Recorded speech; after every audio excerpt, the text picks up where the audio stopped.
Hey guys, and welcome to day one of Indieformer's 8 Days of Christmas, in which we'll be recapping the year that was for indie games in 2014. Today we'll be looking at the best Kickstarter games of 2014. This year saw the release of some very good Kickstarter games, with Shovel Knight and Divinity Original Sin releasing to critical acclaim. We've been following Kickstarter games all year, and these are the 5 that we think are the best and most likely to be the next Divinity or Shovel Knight.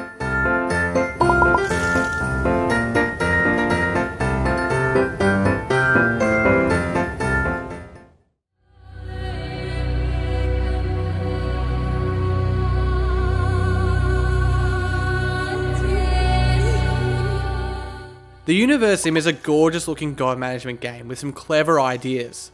The world around you is constantly being simulated, and you can only influence it via a cause and effect system as opposed to giving direct orders.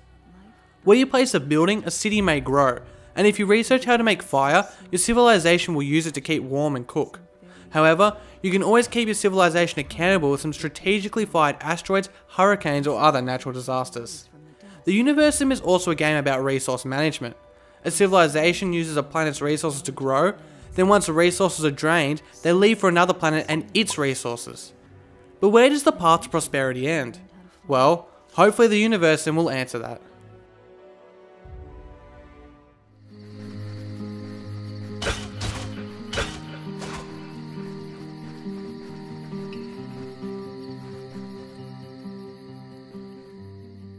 Set in pixel art heaven, Moon Hunters is a procedurally generated action RPG with online co-op for up to 4 players. Every playthrough lasts a few hours and is a chance to be immortalized as a constellation in the night sky.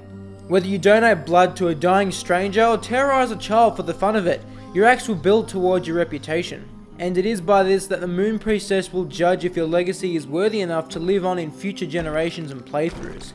The world of Moon Hunters, that is both pretty and filled with a rich lore, is primed to be home to many entertaining solo and multiplayer adventures. Super hot.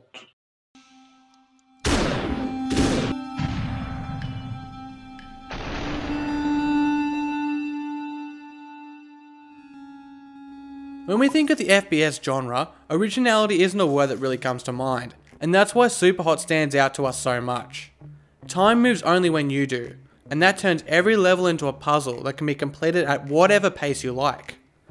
The simple yet slick design is also a winner, and so is the promise of adding slow motion explosions and diversifying the game's arsenal.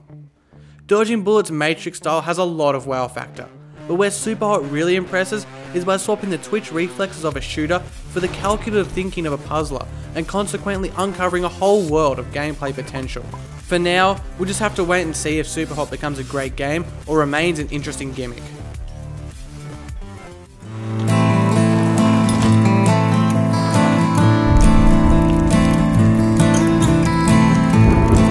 In the backwaters beyond. The Flame and the Flood emerges from a recent sea of roguelikes with a potent atmosphere and compelling narrative.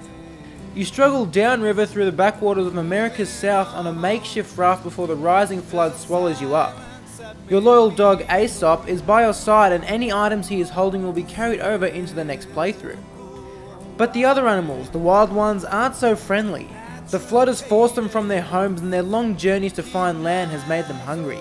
You'll need tact, resourcefulness, and your wits if you want to survive. We should also mention the Flame and the Flood soundtrack is coming from a Chuck Reagan album made for the game, and it sounds sensational. Here, have a listen. Chasing horizon in the flame and the flood.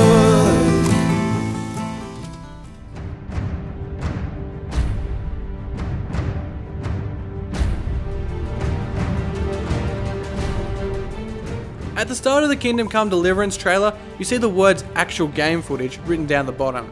If this is meant to convince you that this game looks too good to be true, it fails, because it just looks too good to be true.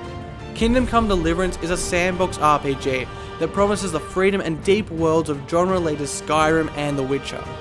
A point of difference is that it has no dragons or magic and is set in the medieval year of 1403. There is a noticeable aim to be realistic that is accentuated by field battles and castle sieges between large armies. Even the small details, such as food going off if left in your inventory for too long, demonstrate the game's pursuit of realism at its most intricate. But ultimately, why have we put Kingdom Come Deliverance as our #1 Kickstarter game of the year? Well, it's really as simple as this game looks amazing and we really want to play it. Don't you? That was our top 5 Kickstarter games of the year, guys. We really hope you enjoyed the video and all the Kickstarter coverage we did this year. We'll be back tomorrow with day 2 of our 8 days of Christmas, in which we'll be checking the progress of some of the best early access games of 2014. See you then. We've been following Kickstarter games all year, and these are the 5. Yes! These are the 5 that today we'll be looking at the best indie Kickstarter games of 2014.